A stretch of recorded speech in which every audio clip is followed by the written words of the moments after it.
안녕하세요. 여러분들 반갑습니다. 오피계신 11월 특강 진행하도록 할 건데요. 이번 달 주제는 중수들이, 오픽 중수들이 간과하는 실수라는 주제로 잡아서 여러분들이 평소에 잘 신경을 쓰지 않는 기초적인 실수에 대해서 좀 재정비를 하는 그 차원에서 좀 진행을 해볼까 해요. 그래서 기초 실수라는 것은 뭐 이제 문법적인 실수일 수도 있고요. 그다음에 전체적인 뭐 화두를 여는 방법이나 화법적인 스킬의 문제일 수도 있겠죠. 자, 이제 항상 여러분들이 가장 그 딜레마에 빠지는 부분 중에 하나가 이제 문법인 것 같아요. 그래도 이제 문장을 완성시켜서, 문장이 뭐야? 문단을 완성시켜야 되는 시험이잖아요, 오픽은요.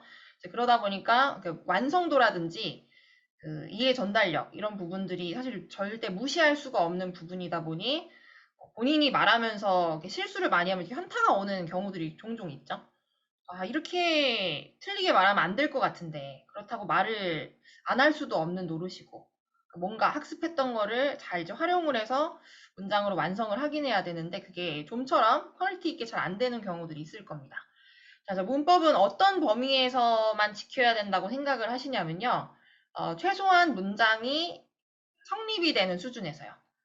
그러니까 뭐 문장에서 동사가 없거나 뭐 주어가 없거나 이거는 너무 치명적인 실수잖아요. 문장으로 아예 전달 접수가 안 되는 이슈가 발생하다 보니까 그런 이제 대대적인 실수, 메이저한 실수는 거의 이제 없도록 좀 노력을 해주셔야 되고 정말 이제 마이너한 오류들. 이것도 이제 뭐가 마이너하다라고 규정하기가 사실 애매하긴 한데 이제 비원어민 입장에서 좀 마이너한 것들 있죠. 예를 들어 뭐 어와 더를 구분하는 거라든지 사실 중요합니다. 원래는 구분하는 게. 근데 이게 단기적으로 사실 여러분들이 다 이런 개념이나 이론들을 체화하기가 힘드시잖아요. 그러니까 어랑 더 구분하고 어떨 때 붙이고 이거를 이제 박사 하시는 분들이 영어 영문학과 그 영어 교육과 쪽에 박사 하시는 분들이 논문 쓰면은 진짜 막 몇 년 걸릴 정도의 분량이 나오는 그런 이론들이거든요. 그거를 우리가 2주 뭐 단기만에 소화하기가 쉽지가 않죠. 그래서 이런 것들 이제 과감하게 어느 정도 내려놓으셔야 되고 최소한 이제 말이 되는 수준에서 어느 정도 우리가 비원어민이라는 사실을 상대방 레이터들이 정상 참작을 했을 때 대충 이런 문장을 이 사람이 말하려고 하는구나 라는 정도의 느낌을 전달할 수 있으면 충분합니다.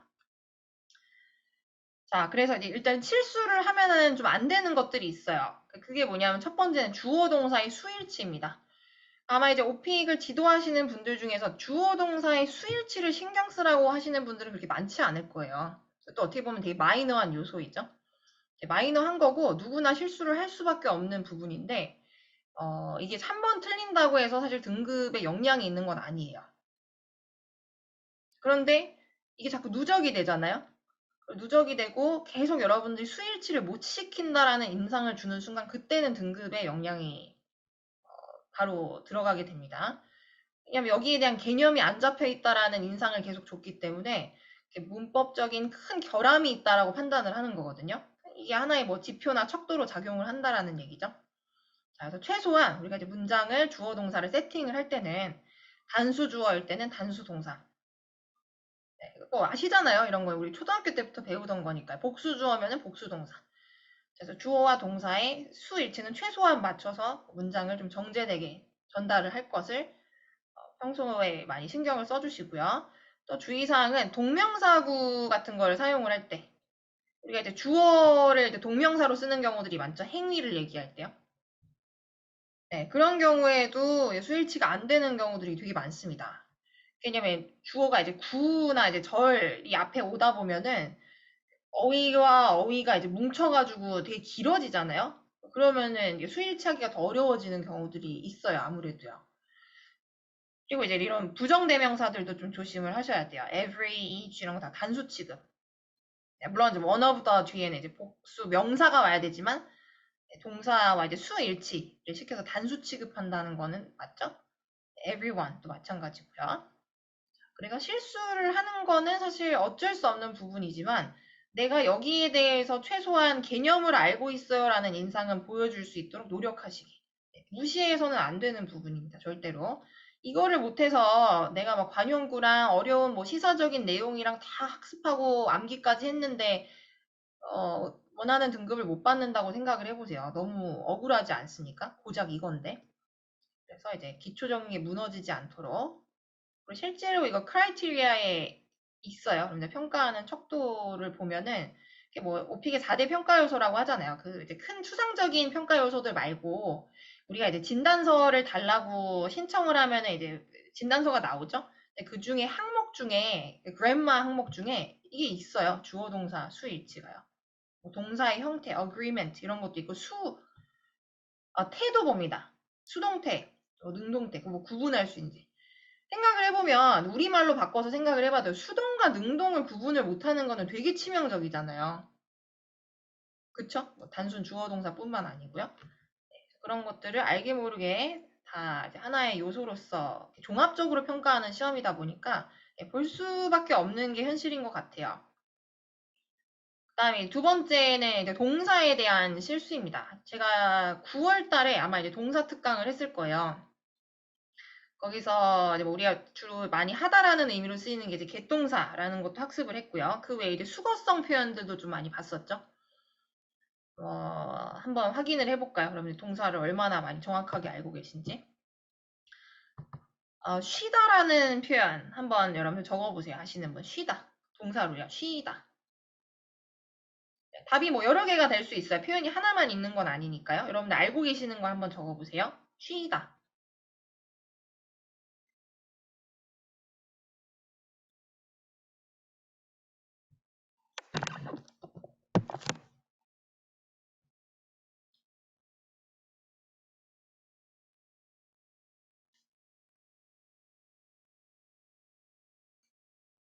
아시는 분 없으실까요? 쉬다라는 동사. 네, 아하, 네. 어떤 분이 take a rest라고 적어주셨습니다. 자, 여기에 대해서 이견이 있으신 분. 네, 네, 현정님, get some rest가 맞는 표현이죠. 자, 이게 그만큼 어려워요. 사실 이걸 알고 계시는 게 대단한 거예요. 원래는요. 네, 뭐 chill out이라는 관용구적, 뭐 수거적인 표현도 있죠. 여러 가지가 있잖아요. 그냥 뭐 rest라는 단일 동사를 써도 되고요. 자, 그래서 우리가 하다라고 하면은 이제 보통 우리가 이제 비원어민 입장에서는 이게 두 동사로 먼저 학습을 해놨기 때문에 두가 온다라고 생각을 하시거나 아니면 한 발 더 나아가서 뭔가 다른 거에 오겠지라고 막연하게 생각을 하지만 그게 정확하게 뭔지 모르는 경우들이 상당히 많습니다. 수거성 표현들이 많아서 그렇죠. 전화를 걸다 뭐 할 때도 우리 뭐 make phone calls 하잖아요. do calls 이렇게 안 하잖아요. make phone calls.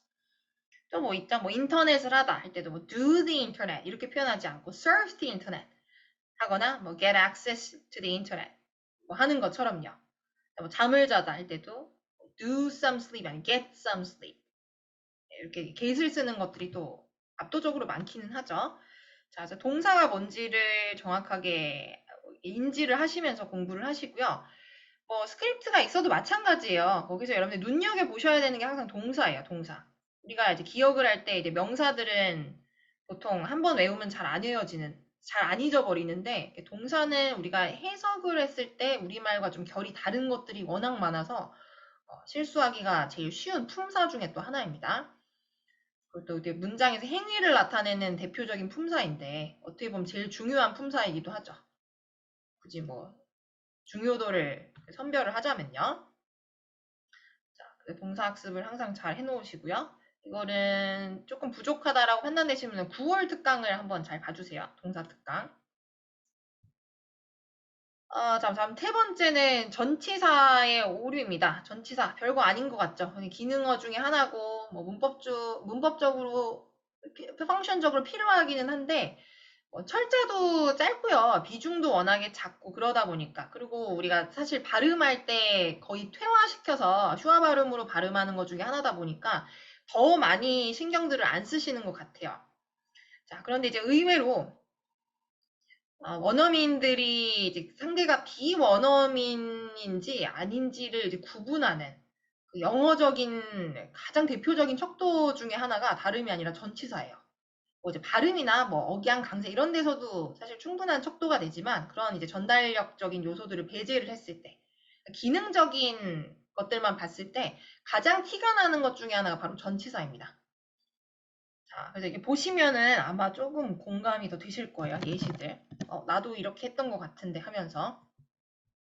자, 누락의 실수가 일단은 제일 크겠죠. 누락은 그 존재 자체를 없애는 게 돼서 우리말로 따지면 뭐 은는이가 조사 없는 거랑 거의 비슷한 격이거든요. 들었을 때. 나름대로 치명적인 오류는 맞죠. I listen to music whenever I want to 해야 되는데 to가 당연하다는 듯이 빠져있는.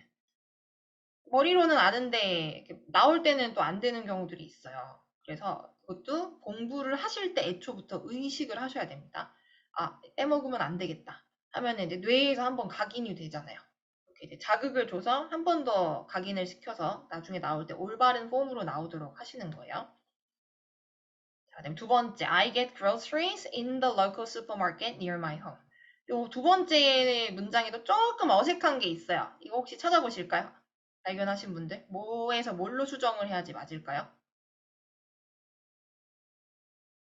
네, 완전히 틀렸다기보다는 굉장히 어색한 부분이 지금 있죠.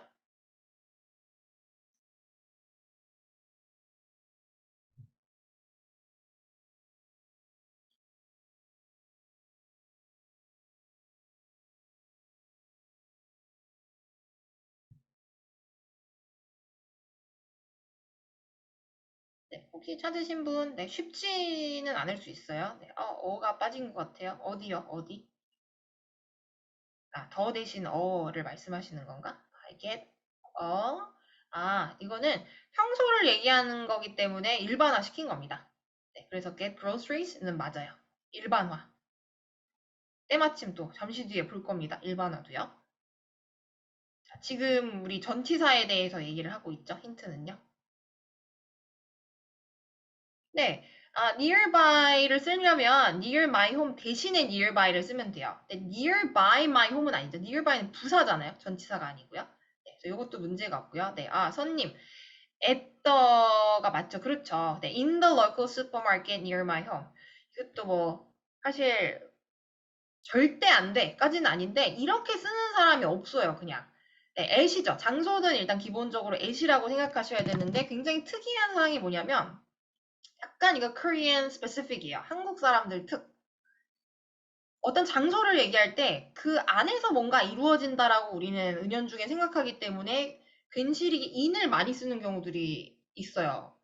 그게 안정적이라고 생각을 하시는 것 같아요. 어디 안에서 뭘 했다. 뭐 어디 내에서 뭘 했다. 라고 생각을 하셔서 나도 모르게 in이라고 나오는 것 같거든요. 근데 의외로 대부분의 경우 그냥 장소 자체를 얘기할 때는 at을 쓰는 경우가 그냥 99%라고 보셔야 될 것 같아요. 이제 이 습관도 고쳐서 전치사의 호응을 또 정확하게 할 수 있으면 좋겠죠. 전치사는 거의 뭐 모든 문장마다 들어가지 않습니까? 어떻게 보면. 그래서 또 간과할 수 없는 부분 중에 하나라는 거고요. in을 장소에서 쓰는 경우도 있죠. 근데 이제 그건 어떤 공간이면 그 안에 내부 공간을 굉장히 강조를 해야 될 때만 씁니다. 그 내에서. 아니면 이렇게 좀 폐쇄된, 갇힌 어떤 공간 안의 장소를 얘기할 때 있잖아요. 큰 건물 안에 어떤 방, 회의실, 그다음 뭐 강의실, 뭐 이런 걸 얘기할 때 보통 in을 많이 쓰고요. 그냥 일반적인 장소는 at이라고 생각을 해주세요. nearby도 아까 말씀 잘하신 것 같아요. nearby랑 near도 혼용해서 쓰시는 분들이 굉장히 많습니다. 우리가 뭐 지리적인 조건을 얘기할 때 우리 주소지를 말하는 경우는 좀 드물죠. 그냥 뭐 어디 근처에 이런 말을 많이 하잖아요. 그렇다 보니까 near라는 전치사를 또 필연적으로 많이 쓸 수밖에 없는데 nearby랑 혼동해서 쓰시는 분들이 많아요. 이것도 많이 쓰는 전치사들은 좀 알아놓으세요. 그냥 공식처럼요. 네, near 뒤에만 장소가 올 수 있다는 점. nearby는 뒤에 장소가 올 수 없습니다. 자, 세 번째는 뭐가 잘못됐을까요? I usually go to the gym in weekends. 자, 요거는 금방 발견하실 것 같은데요. 그렇죠. 상일님. 네, on weekends가 맞죠? 네, on weekends. 우리가 시간과 장소를 얘기할 때 전치사들이 조금 약해요. 그래서 이게 토익 스피킹 같은 경우는 토익 스피킹이라고 아시죠? 오픽 말고 다른 말하기 시험, ETS 주관하는 거기에서 파트 4에서 이 전치사 중에서 시간과 장소에 대한 전치사를 완벽하게 구분할 수 있는지 가늠하기 위한 그 출제 의도를 가진 문항들이 또 나오거든요.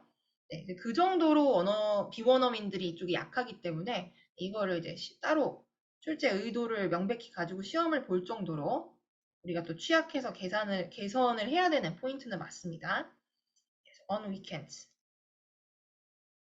자, 마지막 I remember having a gathering with my family at my last birthday.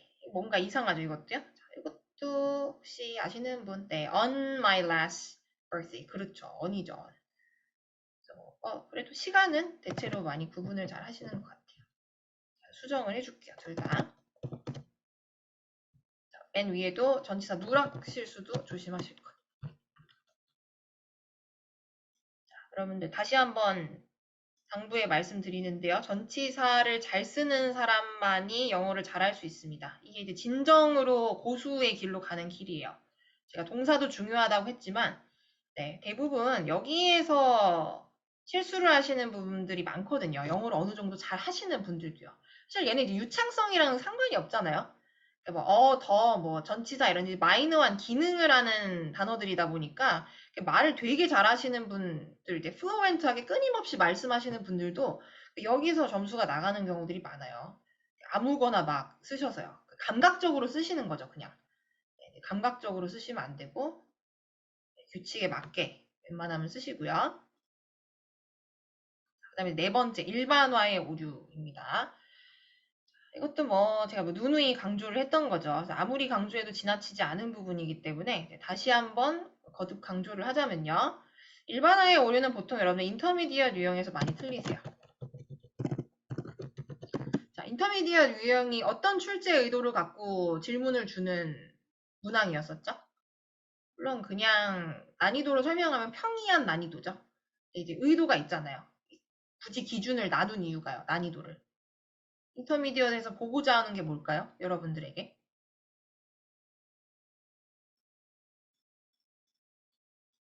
제가 아까도 잠깐 말씀을 드리긴 했었어요. 한 가지를.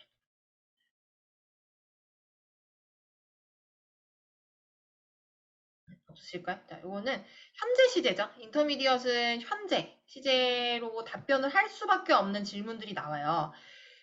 정형화된 유형은 이제 두 가지로 나뉘어집니다. 첫 번째는 묘사 답변. 보통은 장소를 묘사하라는 질문이 제일 많이 나오죠.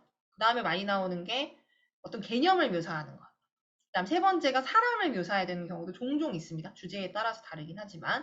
자, 그래서 무언가를 이제 describe 하라는 현재 시제 묘사 태스크가 있고요. 그다음 두 번째 정형화된 유형은 일상, 루틴, 평소에 무엇을 하는지, 그 화자가 주제 관련해서 하는 일들에 대해서 보통은 또 물어보기도 하는 게 인터미디어에 고정되어 있는 유형입니다. 자, 생각을 해볼까요? 우리가 평소에 하는 일들, 그러니까 즉 루틴에 대해서 이야기를 할 때 이미 일어난 일이 아니라 그냥 평소의 일상을 이야기를 하는 거잖아요. 그렇다 보면 뭔가를 특정할 일이 그렇게 많지가 않아요. 우리가 이제 과거 경험을 얘기할 때는 이미 지나온 일이기 때문에 그때 당시에 뭔가를 지정해서 특정해야 되는 경우들이 많은데 평소를 얘기할 때는 그렇지가 않다라는 거죠. 내가 평소에 좋아하는 음식을 얘기하는데 나는 테이블에 올려져 있는 그 사과만을 좋아해. 이렇게 얘기할 일 없잖아요. 나는 그냥 보편적인 사과라는 개념을 좋아해. 영화 보는 행위도 마찬가지야. 나는 영화를 보는 것 자체를 좋아해가 돼야지 어떤 것을 보는 걸 좋아해라고 구체적으로 특정하는 경우가 없잖아요. 자, 그래서 일반화의 오류는 인터미디어에서 많이 일어나는 거고요. 여러분들이 여기에서 s를 명사에다가 못 붙이는 경우가 좀 덜 발생하도록 이것도 당분간 인지를 하고 노력을 해주셔야 됩니다. 자, 그래서 첫 번째 문장 잘못된 부분들이 지금 많아요. 이걸 한번 수정을 해보실까요? 아시는 분들? I like orange, apple, melon, and peach.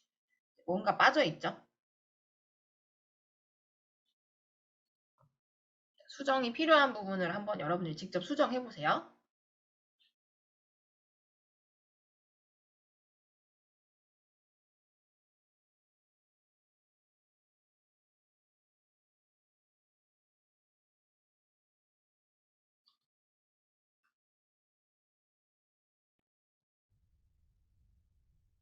네, 그렇죠. 네, 다들 잘 알고 계시네요. 네, oranges, apples, melons, and peaches.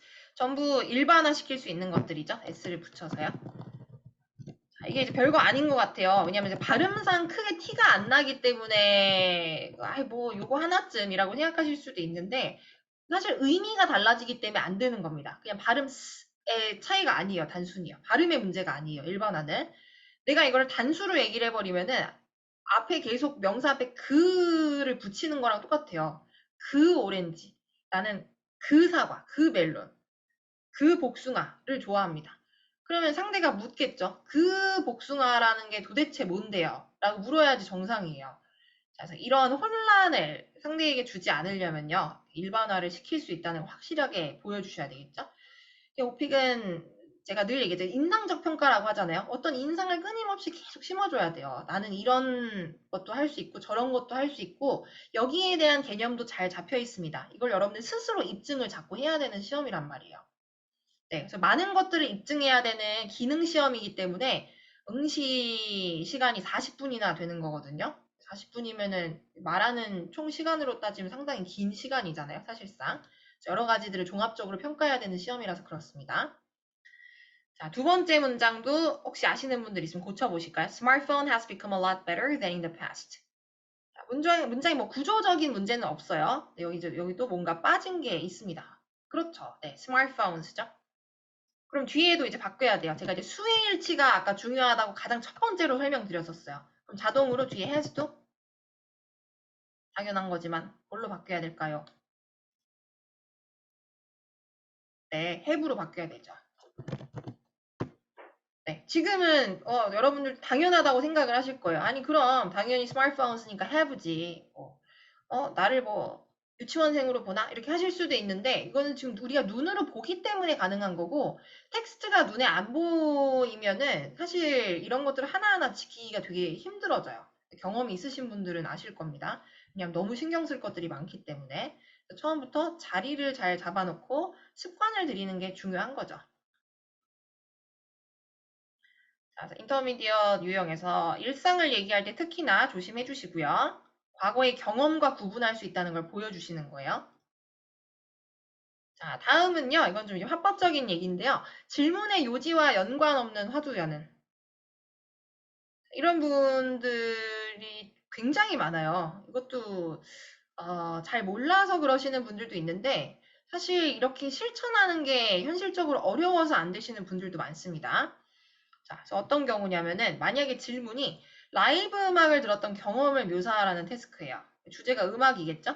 어드밴스형이니까 이제 본인 경험을 과거 시제로 일관성 있게 묘사를 해야 되고요. 자, 근데 소재적으로는 제가 이제 권장드린 게 코비드-19 관련된 소재가 있었습니다. 물론 뭐 자유롭게 본인의 실제 라이브 음악에 참석했던 그 경험을 말씀을 하시는 것도 방법이지만 효율을 위해서 제가 웬만한 경험들은 대부분 이제 코로나로 인해서 근 몇 년간 어려웠다라고 방어를 하라고 좀 지도를 드렸을 거예요. 그래서 이것도 만약에 코비드-19이라는 소재를 이용해서 방어를 하자면은 너무 뜬금없게 방어하면 안 돼요.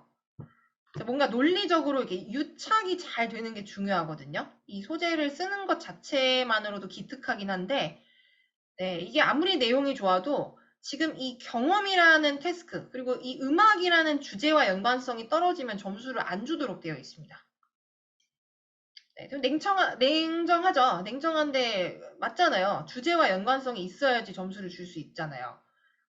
그래서 자, 이거를 최대한 연관을 시키려면은 처음에 좀 화두를 여는 부분이 큰 역할을 하겠죠. 나중에 뒤에서 수습하기가 어려워지니까 처음부터 내가 질문에 대한 이해도가 충분히 있다는 거를 키를 내셔야 돼요. 앞에서. 충분히 보여주셔야 돼요.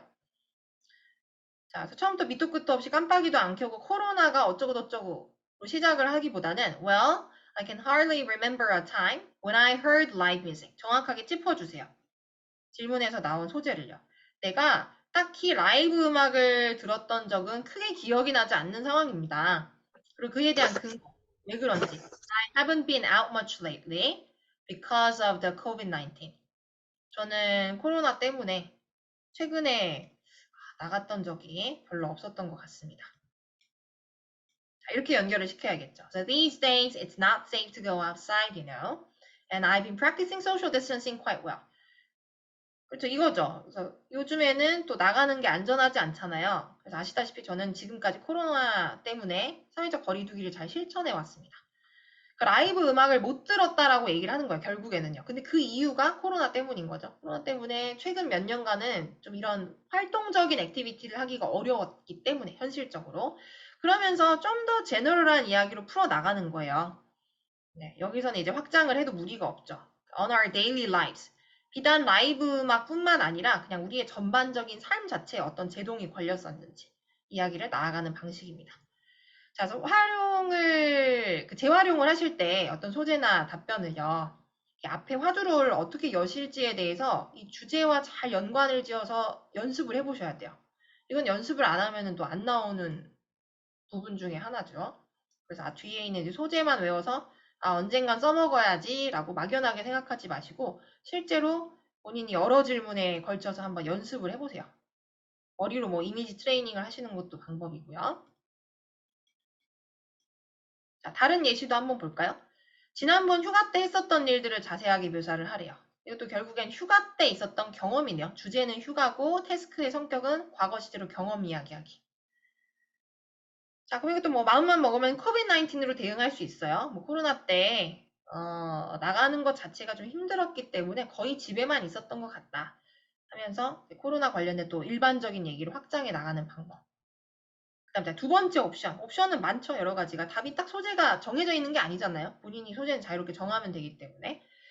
자, 그래서 또 하나 추천드리는 소재는 영화를 봤다라는 답변입니다. 그러면 이제 영화에서 인상 깊게 본 영화에 대한 답변을 끌어다가 재활용할 수 있으니까요. 네, 그 전략이죠. 그냥 재활용을 하고자 하는 전략. 그럼 얘도요, 그냥 처음부터 기생충의 줄거리가 어쩌고저쩌고 나오면 안 되고, 본인이 휴가 때 왜 영화를 봤는지 그 경위부터 자세하게 설명을 하는 거예요. 네, 그래서 영어를 또 여유 있게 잘 하시는, 구사를 잘 하시는 분들은 초반에 설명을 되게 여유 있게 잘 하십니다. 또 상대가 충분히 이해할 수 있도록요. During my last vacation at home, 지난 휴가 때는 I just stayed home and relaxed. 집에서 그냥 별 볼 일 없이 쉰 것 같습니다.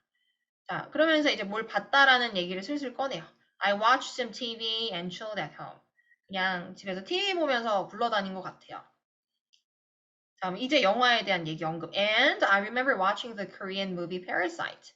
그 중에서도 기생충을 봤던 기억이 나네요. 하면서 기생충에 대한 설명을 이어가야 되겠죠. 갑자기 뭐 누가 상을 받았고 봉준호 감독님이 어쩌고저쩌고 나오는 게 아니고요. 자, 그래서 항상 명심하셔야 되는 게 주제 연관성. 네, 이거는 뭐 오픽 4대 평가 요소 중에 하나잖아요. 주제와 얼마나 연관성이 높은 어휘들을 사용하고 논리적으로 태스크와 연결을 잘 시키는지. 질문을 레이터들이 보고 채점한다는 거 아시죠, 여러분들? 네, 내가 뭐에 대해서 답변했는지 난이도도 적혀 있고요. 그 다음에 이 텍스트를 우리는 못 보지만 레이터들은 보고서 채점을 합니다. 상식적으로 생각해도 당연히 보고 채점하지 않겠어요? 안 그러면은 상대방이 채점하는 사람이 질문도 모르고 답을 듣는다고 생각해 보세요. 그럼 뭐 아무나 다 A를 받게요? 대충 외워가지고 가서 연설 읽듯이 막 그냥 이상한 답변을 하고 나오면은 이 질문과 연관성이 있는지 전혀 모르잖아요. 그래서 그걸 가늠하기 위해서 태스크에 대해서 정확한 기능 수행을 했는지 보기 위해서 요거를 보고 채점을 하는 겁니다. 우리도 그 기대에 부응하려면은 질문 요지를 정확하게 파악하고 핵심을 건드려주는 것도 중요하겠죠? 자, 다음은 시제 불안정 문제. 자, 시제는 이건 일단 이제 경험 태스크예요. 제가 이제 밑에 예시로 쇼핑에 대한 답을 좀 인용을 해왔고요. 정확한 질문은 어렸을 때 쇼핑을 했던 경험이죠. 내용 대충 봐도 아시죠? Getting groceries when I was a kid. 어렸을 때. 자, 지금 제가 이제 잘못된 부분을 표기를 해놨는데 이제 경험인데 시제가 지금 현재로 나와 있어요. We go to a local supermarket chain. 자, 얘는 이제 평소를 얘기할 때 가능하지만 이미 어렸을 때 다녀온 경험을 얘기할 땐 부적절합니다. 당연히 went to 수정이 돼야 되고요. 그 다음 밑에도 I'm very excited whenever I went there. 자, 이것도 I was로 수정이 돼야 되겠죠. 자, 밑에도요. used to get. 는 괜찮아요. 자, 뒤에가 이제 원형 부정사가 나올 수 있는 경우는 앞에가 used to일 때 뭐뭐 하곤 했었다. 이거는 형태상 당연히 뒤에가 서법동사가 나와야 되는데 자, 밑에는 used to가 없으니까 이건 이제 my가 단독으로 나와버리면 틀린 거죠. 이거는 이제 but가 돼야 되겠죠. 자, 지금 제가 얘기하는 것도 그걸 누가 모르나요? 할 수 있어요. 과거 시제는 과거 시제로 써야 된다는 거 아실 텐데 경험인 경우에 이게 중간에 왔다 갔다 흔들리는 분들이 너무너무 많습니다.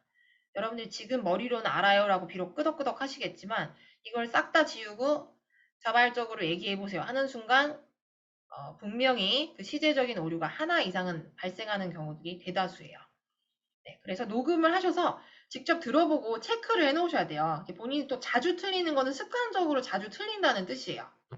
그래서 이제 습관성 오류를 고치려면은 좀 귀찮더라도 녹음해서 듣고 본인이 자꾸 틀리는 부분에다가 동사에 체크를 해놓으세요. 그러면은 그거를 반복해서 여러분들이 볼 때마다 신경을 쓸 수밖에 없어요. 그래서 개선을 하실 때는 항상 막연하게 전체적으로 잘해야지 라는 느낌으로 접근하기보다는 내가 시제가 좀 틀리는 듯한 느낌인데 어디 한번 확인해 볼까? 그래서 그 부분에 주력하셔서 자꾸 구멍난 부분을 메우시기. 단계별로 점진적으로 개개인이 좀 결핍된 요소들을 메우셔야지 그래도 좀 단기간에 승산이 있습니다. 자, 현재 시제도 마찬가지예요. 사실 인터미디엇 유형에서 평소에 무엇을 하냐라고 했을 때 과거 얘기를 해도 문제 없어요. 오히려 하나 더 나아가서 과거에 있었던 일까지 플러스 요소가 되는 것들을 얘기하는 거기 때문에 전혀 등급에는 부정적인 영향이 없거든요. 자, 근데 그럼에도 불구하고 일반적인 평소를 얘기할 때는 저는 그냥 통일해서 쓰라고 권장을 드리는 편이긴 합니다. 이게 그냥 왔다 갔다 하다 보면 상당히 헷갈려요. 본인이 지금 어떤 질문에 대해서 답을 하는지 잊어버리시는 경우도 있어요. 본인이 시제를 왔다 갔다 해서 쓰는 경우는요. 내가 지금 얘기하는 게 평소를 얘기하는 건가? 아니면 과거 경험을 얘기를 해야 되는 건가? 중간에 이런 이제 불상사가 발생할 수 있기 때문에 평소면은 그냥 난 처음부터 끝까지 일관되게 현재 시제를 써야겠다라고 세팅을 먼저 해놓고 머릿속에 그런 생각을 탑재를 해놓고 발화를 시작을 하시라는 거겠죠. 그래서 얘도 옛날에 언제 그랬다라고 일시적인 과거를 얘기할 때는 가능하겠지만요. 자, 기왕이면 그냥 by로 바꿔서 듣는 사람도 혼란이 없도록. 그다음에 이것도요. 평소에 내가 영화를 보기 전에 이제 뭘 사 먹냐에 대한 얘기예요. 그래서 앞에는 평소에 뭐 한다라고 get 해놓고 뒤에 got 하면 이상하죠. 그래서 전부 다 시제는 통일시키시는 게 중요하다는 점. 본인이 안 헷갈리기 위해서요. 특히 현재 시제는. 자, 마지막입니다. 마지막은 대상 불일치예요. 자, 제가 이제 시제도 중요하고요. 주제를 인지하는 것도 중요하다라고 말씀드리는데 그것만큼 또 여러분들 간과해서 안 되는 3대 요소 중에 하나가 대상이에요. 질문을 청취할 때 제가 첫 번째 청취할 때는 요거 3개를 반드시 들으라고 늘 말씀드리죠. 주제, 시제, 대상입니다. 사실 시제는 문항만 봐도 알 수 있잖아요. 왜냐하면 문항별로 어떤 문항이 인터미디엇이고 어떤 문항이 어드밴스인지 정해져 있기 때문에 뭘 현재 시제로 말해야 되는지 정도는 우리가 문제를 들어보기도 전에 사실은 인지할 수 있습니다. 공부를 하셨다면. 근데 이제 대상이랑 주제 같은 경우는 우리가 들어봐야지 알 수 있는 부분이다 보니까 이것도 의식을 하시고 누구에 대해서 이야기를 해야 되는지 캐치를 미리 하셔야 돼요. 최소 2번째 들을 때라도요. 지금 이제 인터넷도 공통형 주제다 보니까 나를 겨냥해서 묻는 질문도 있지만 물론 이 사람 저 사람 건드는 질문들이 많아지죠. 지인들이 인터넷에서 무엇을 하는지를 묘사하라고 했어요. 이게 괜히 지인들이라고 나오겠어요? 얘네들이 심심해서 이거를 변형하는 건 아니겠죠? 본인이라고 할 수 있는데 지인이라고 물어보는 건 이유가 있어요. 여러 인칭에 대해서 안정화시킬 수 있는지 좀 보려는 게 목적입니다. 그렇다 보니 뭐가 중요하겠어요? 인칭이 바뀐다는 것은 동사도 바뀐다는 뜻이겠죠? 아까 제가 1번 얘기했던 수일치 있잖아요. 수일치. 네. 그러니까 그 알게 모르게 이런 기능적인 것들이 다 출제 의도로 반영이 되어 있는 거예요. 네. 그래서 중요한 거지 실제로 이 사람들이 여러분들 지인에 대해서 궁금해서 물어보는 게 아닙니다. 자, 그러면 이제 그에 맞게끔 정확한 또 대상을 여러분들이 맞게 써주시는 게 맞고요. 또 그에 따른 대명사. 네, 또 그에 따른 수의 일치. 네, 요 세 박자가 맞아야 되겠죠? 대상이 바뀌는 경우. 이 대상을 여러분들 못 들으시는 경우에는 대부분 본인 얘기를 회귀하려는 본능이 있어요. 우리가 비원어민으로서요. 왜냐하면 1인칭으로 얘기하는 게 사실 제일 안정적이고 비원어민 입장에서는 수월하거든요. 아무래도 그렇잖아요. 우리가 영어를 가장 처음 배울 때 영어뿐만 아니라 어떤 외국어를 배워도 1인칭을 위주로 처음에 배우기 때문에 우리가 이제 이런 대상이 바뀌는 경우에서는 1인칭이 아니어도 충분히 문법적으로 안정적이다라는 걸 보여주셔야 돼요. 네, 그런 인상을 주는 게 중요하다라는 거죠. 역시. 저는 아무리 대상이 바뀌어도 안정적입니다. 네, 네, 지원님, 네. People, friends, families, relatives, colleagues 다양하게 물어보죠. 제일 많이 공통형 주제에서 물어보는 건 누구일까요? 지인들도 사실 좀 드물게 물어보긴 해요. 지인들 좀 드문 경우고요. 오픽 시험에서 대부분의 경우 대상이 내가 아닌 경우에는 우리나라 사람들입니다. 그냥 일반적인 경우. 네, 이럴 때는 또 일반화도 잘 시키셔야 되겠죠. 네, 진짜 말 그대로 일반적인 대상에 대해서 일반적인 얘기를 하는 거기 때문에 그래서 총 이렇게 7가지로 정리를 해봤고요. 자, 뭐 하나하나 봤을 때는 에이 뭐 이 정도야 실수할 수 있지라고 간과하기 쉬운 것들이지만 제가 늘 얘기하지만 누적이 되면은 여러분들이 거기에 대해서 큰 결함이 있다라고 판단을 해버리기 때문에 그것을 상대 레이터들이 지표로 삼지 않도록 좀 신경을 쓰셔서 당분간 연습을 해보시기 바랍니다. 자, 이번 특강은 여기서 마무리하도록 하겠습니다. 수고 많으셨습니다.